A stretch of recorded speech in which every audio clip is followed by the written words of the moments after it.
यंदाची आषाढी खरंच खास आहे। आपल्यासोबत पालकमंत्री जयकुमार गोरे, त्यांची ही पहिलीच आषाढी पालकमंत्री म्हणून आहेत। सर, पहिल्या आषाढीला येत आहे, उद्या पालख्यांचं स्वागत करताय जिल्ह्यात प्रवेश होताना, काय आठवणी आहेत?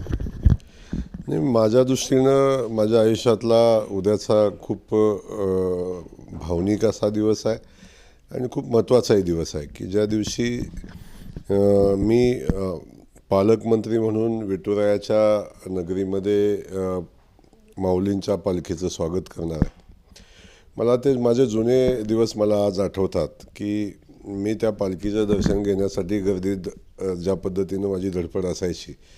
अनेकदा पालखीचं दर्शन न घेताच आपलं लांबून हात जोडून परत जायला लागलं, तो कालखंड। आणि आज बदललेली परिस्थितीमध्ये मी खास करून मुख्यमंत्री महोदयांना मनापासून धन्यवाद देईन, मी माझ्या पक्षालाही धन्यवाद देईन की मंत्री म्हणून काम करायची संधी मिळाली, पण त्याच्यासोबत विठुरायाच्या नगरीचा पालकमंत्री म्हणून काम करायची संधी मिळाली, ग्रामविकास खात्याचा मंत्री म्हणून काम करायची संधी मिळाली आणि बहुतांश पालखीचं नियोजन ग्रामविकास खातं करतं आणि पालकमंत्री म्हणून पंढरपूर शहरामध्येही पालखीच्या नियोजनाची जबाबदारी बऱ्यापैकी आज पालकमंत्री म्हणून करत असताना मला माझ्या दृष्टीनं खूपच आयुष्यातला सगळ्यात महत्त्वाचा दिवस म्हटलं तर वावगं होणार नाही आणि खूपच भावनिक विषय माझ्या दृष्टीनं आहे। त्यामुळं गर्दीत पालखीचं दर्शन घेण्यासाठी माऊलींचं पादुका शोधण्याचा प्रयत्न करणारा एक युवक आज त्या पालखी सोहळ्याच्या नियोजनात एक महत्त्वाची भूमिका पार पाडतोय, याचं मला मनापासून आनंदही आहे आणि सेवा करायला संधी मिळाल्याचं समाधानी आहे। काय नेमकं वारकऱ्यांना पिण्याच्या पाण्याच्या बाटल्या दिल्या जाणार आहेत, अजून काय काय तयारी? वारकऱ्यांना तर सगळी सुविधा आपण देतो आहे। आलेल्या वारकरी सुविधा जेव्हा वारीमध्ये दर्शनाला उभे राहतात तेव्हा त्यांच्या नाश्त्याची सोय होते, त्यांच्या पाण्याची सोय होते।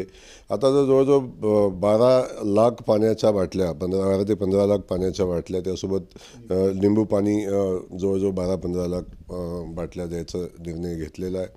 तेव्हा अशा अनेक निर्णय आहेत की त्या निर्णयातनं वारकरी बांधवांना जेवढी सेवा करता येईल सरकारच्या माध्यमातून, माननीय मुख्यमंत्री महोदयांना तर खास आग्रह त्यांचा आहे की एकही गोष्ट या वारीमध्ये वारकऱ्यांना कमी नाही पडली पाहिजे किंवा त्याचा कुठला त्रास नाही झाला पाहिजे, अशा पद्धतीचं वारीचं नियोजन चालू वर्षी मुख्यमंत्री महोदयांच्या नेतृत्वाखाली आपण केलेलं आहे। वारी तर प्रत्येक वर्षीची अनोखी असते, यावर्षी तर आम्ही सर्वोत्तम वारकऱ्यांच्या सेवेला देण्याचा प्रयत्न केलेला आहे। त्यामुळं नक्की आज आपण बदललेलं पंढरपूर बघतोय आणि सजलेलं पंढरपूर बघतोय।